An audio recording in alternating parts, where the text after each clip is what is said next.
Our top focus on his 66th birthday, former UK Prince Andrew Windsor was arrested from the royal residence in Sandringham. The British police arrested Andrew Mountbatten-Windsor over his links with Jeffrey Epstein, which were back under the spotlight after the US Department of Justice released millions of documents relating to the probe into the convicted sex offender.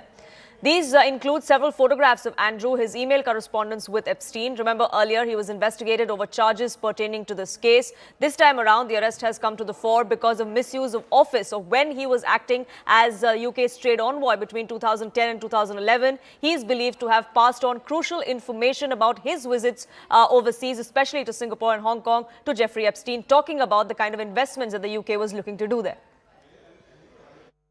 Have been. First of all, he was saying that, well, this woman, the late Virginia Giuffre, well, he didn't know her. The photographs might have been fake, or maybe he did know her and it's just a social event, and that photograph may or may not be fake, but if it's real, it just shows people meeting each other. And then he said that after Epstein's earlier conviction, well, he completely blanked him and he traveled. They went to Central Park together and he ended the friendship. That was it. He was utterly disgusted and disapproving. And then, of course, we find out that none of those things are the case at all. The photograph that we see was real. He didn't end the friendship. In fact, they were in contact really very close after that initial police action against Epstein. They stayed in close touch. Not just that, but they messaged back and forth continually. They were meeting. They both wanted access from each other. Andrew wanted Epstein's glamour and connections and, of course, his access to all the things he was interested in. Epstein also wanted a way into the royal family, angling for trips to Balmoral, to Buckingham Palace. And that is what is so incredibly incriminating, that this has not been a blanket denial from the beginning by Andrew. It's been a series of fudges. And then he gave that notorious interview to the BBC in which he said, you know, I've been described as being very sweaty. Well, actually, I have a strange condition in which I don't sweat. All of these very bizarre claims that were damaging to him.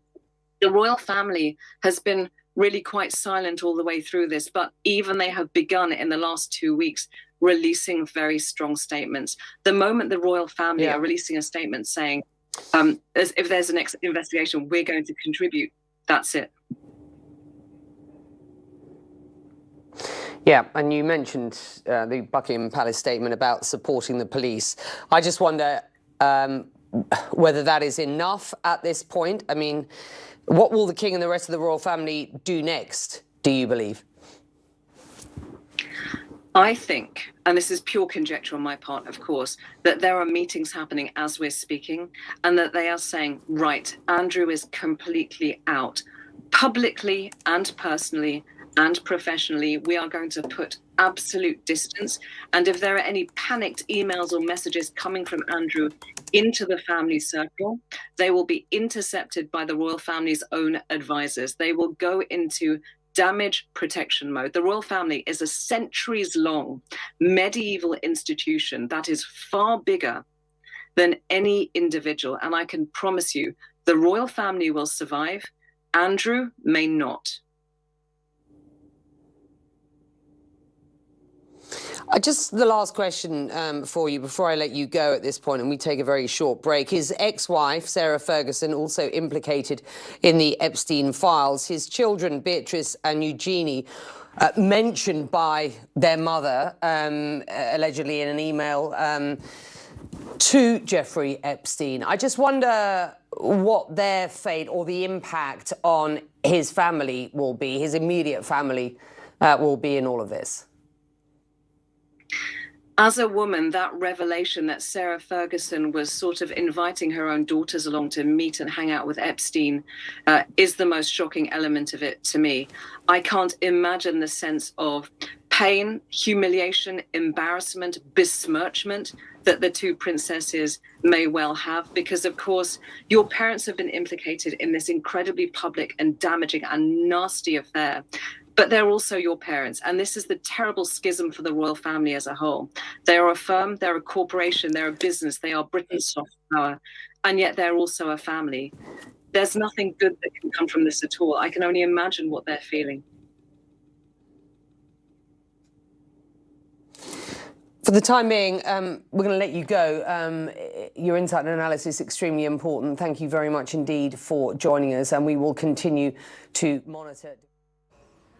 This is the first time, a first arrest that has been linked to the royal family. My colleague Sanjay Suri joins us live from London, getting us more details and perspective on this. Now, Sanjay, there have been allegations that the former prince had denied of having sexual relations with one of Jeffrey Epstein's survivor, who was just 16 back then when she had met Andrew. But what has been his stance on these allegations of passing on critical information to Jeffrey Epstein, charges on which he's been arrested today?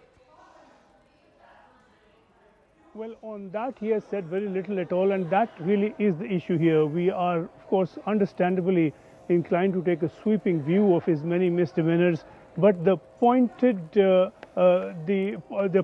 issue here is the Official Secrets Act. The allegation is, and this is the point that the police have picked on, which has led to this arrest, is that as trade envoy, and we do recall that he was special representative for trade, and this was an official role that was given to him by the British government between 2001 and 2011, so over a period of 10 years. Through the course of those 10 years, he visited Singapore, Hong Kong, and crucially, he had sought information about business opportunities in Afghanistan and particularly Helmand province. The interest was in accessing natural resources and in securing contracts for reconstruction. He sought that information and obtained it as a leader of the UK government for the purpose of the UK government.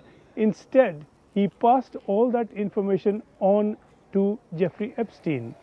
That is being alleged as a violation of the Official Secrets Act, and that is really the legal point on which all this is focused, quite apart from the other, and there are many other scandals that do surround him.